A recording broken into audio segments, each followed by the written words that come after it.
Hey guys, Damien here from Above and Beyond Web Design. I'm getting a few questions asking how can we show the menu in more levels deep?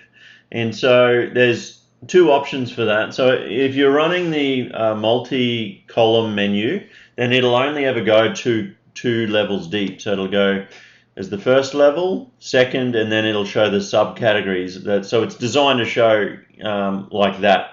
Right, because if you had another one off there, it would look funny.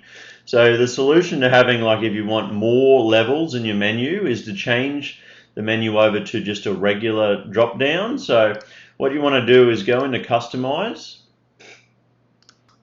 and once that loads, click on Theme Styles, Header and Footer, scroll down and change the menu style from multi-column to a simple drop down, right? And then what you want to do, just wait for that to load. Now it's going to show like that, right? But then if you want to put extra levels off these, you can. So I'll just show you how to do that. I'll just publish this. Okay, and now we want to go back. So we go there and then back, and we want to make sure that in your settings for the theme, so you go Stores Setup, Store Settings, Category. Just make sure in Display, click Display, and then scroll down to Category, and make sure how many levels deep should this go. You can make that a 6 if you like, and click Save. Just make sure that that level is correct. Now all you need to do is then modify the product categories and then make them go that deep. So say if we go Women, Accessories, and when we put, I'll just put bottoms inside of here.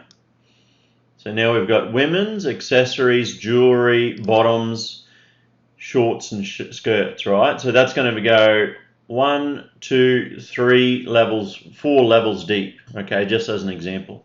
So we've done that. Now sometimes when you're messing with your categories, it's not instant. It can take a minute or two to update, but let's just have a look and see what's happened here. It's already done it. Yeah, so that lets you go even further deep into the menu. So it lets you build out, a much bigger menu. If you've got, some, maybe on the auto version of this, you've got a really deep category structure. This would be the type of menu you'd use. Okay, I hope that helps. Let me know if you have any questions, and talk to you soon. Thank you.